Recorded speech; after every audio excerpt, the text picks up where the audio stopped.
அதாவது மொழி பிரச்சனையை மையப்படுத்தி மத்திய அரசு அழுத்தம் கொடுத்தால் தமிழ்நாட்டில் பல புதிய பிரச்சனைகள் உருவாகும். இது அண்ணா காலத்திலிருந்து பெரிய போராட்டமாக உருவெடுக்கப்பட்டு ஜவஹர்லால் நேருவால் பார்லிமெண்ட்டில் கொடுக்கப்பட்ட உறுதிமொழியின் அடிப்படையில் இருமொழி கொள்கை தான் தமிழகத்தினுடைய உயிர்நாடி. விருப்பப்படுவர்கள் மாற்று மொழியை வேறு மொழியை மூன்றாவது மொழியாக நாலாவது மொழியை படித்துக் கொள்ளலாம். இதில் மாற்று கருத்தை மத்திய அரசு திணித்தால் தமிழ்நாட்டில் அனைத்து கட்சியும் எதிர்க்கும், திராவிட கட்சிகள் எதிர்க்கும். அனைத்து அண்ணா திராவிட முன்னேற்ற கழகத்தின் சார்பாக பொதுச்செயலர் எடப்பாடியார் தெளிவான அறிக்கை விட்டிருக்கின்றார்.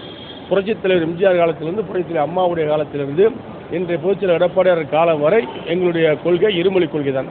தேவைப்படுகிறவர்கள் மூன்றாவது மொழியை படிக்கலாம். திணிப்பு என்பது இருக்கக்கூடாது. சார் வழக்கத்தில் இருக்கிறது ஏன் பழக்கத்தில் இருக்கிறது ஏன் மாற்றணும்?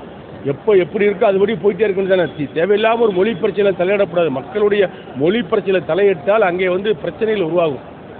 அதை மத்திய அரசு அழுத்தம் கொடுத்துவது தேவையில்லாத பிரச்சனைகளை தமிழகத்தில் உருவாக்குவதற்கு அடித்தளம் அமைக்கும்.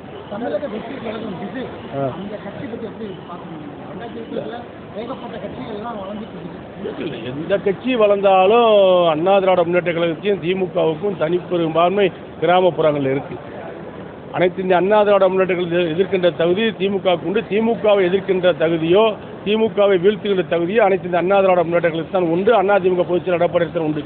மற்ற கட்சிகள் வரலாம். அதனுடைய வரலாறுகளை, வாழ்க்கை நெறிமுறைகளை, அவருடைய வளர்ச்சிகளை சில தேர்தல்கள் சந்தித்த பின்பு தான் தெரியும்.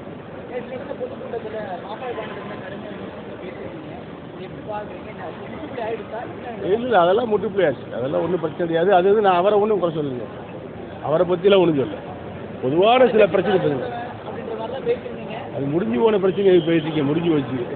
பாராளுமன்ற மறுசீரமைப்பு விஷயத்தில் 3 அசம்பிளி செக்மெண்ட்டுக்கு ஒரு எம்பி வேணுங்கிற மாதிரி கேட்குறாங்க.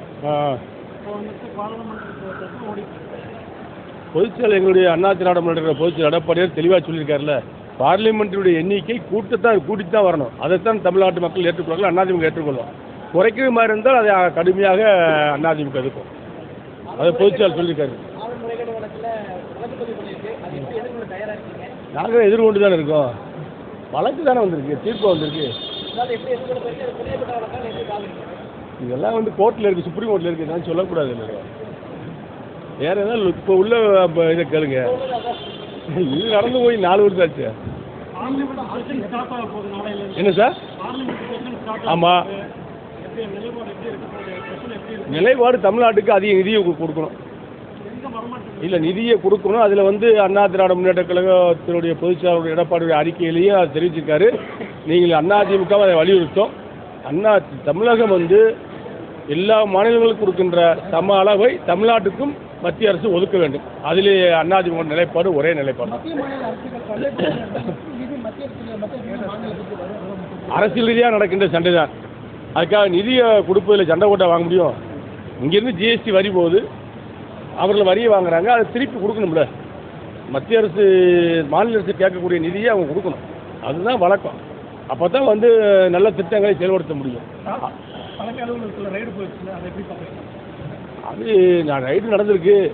இனிமேல் தான் தெரியும் என்ன நடந்திருக்குன்னு. ரைடு ஒன்றும் புதுசாக நடக்கலையே. தமிழ்நாட்டில் இப்போ திமுக ஆட்சி வந்ததுலேருந்து ரைடு நடந்துட்டு தான் இருக்குது. ரைடு நடக்குது, போகுது, வருது, அது மாதிரி நிற்கிது. பிறகு தலைமைச் செயலகத்தில் நடக்கும்போது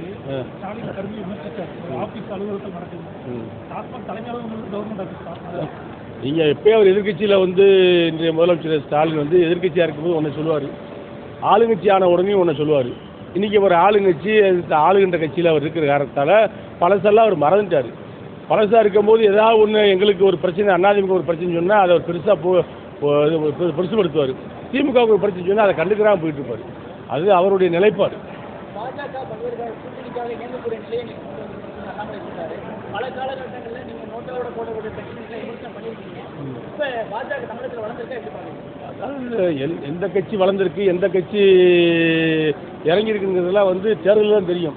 அண்ணா திராவிட முன்னேற்ற கழகத்துக்குன்னு தமிழ்நாடு முழுக்க தமிழர்கள் வாழுகின்ற பகுதியெல்லாம் கிளைக்கழகங்கள், கரவேட்டி கட்டிய கட்சிக்காரர்கள், பொதுமக்கள் மத்தியில் ஏகோபோக ஆதரவு இருக்கிறது. இன்றைக்கு திமுக ஆட்சி மீது உள்ள வெறுப்பு அதிமுக மீது வெளிப்படைத்தன்மையாக ஆதரவு கொடுக்கிறார்கள்.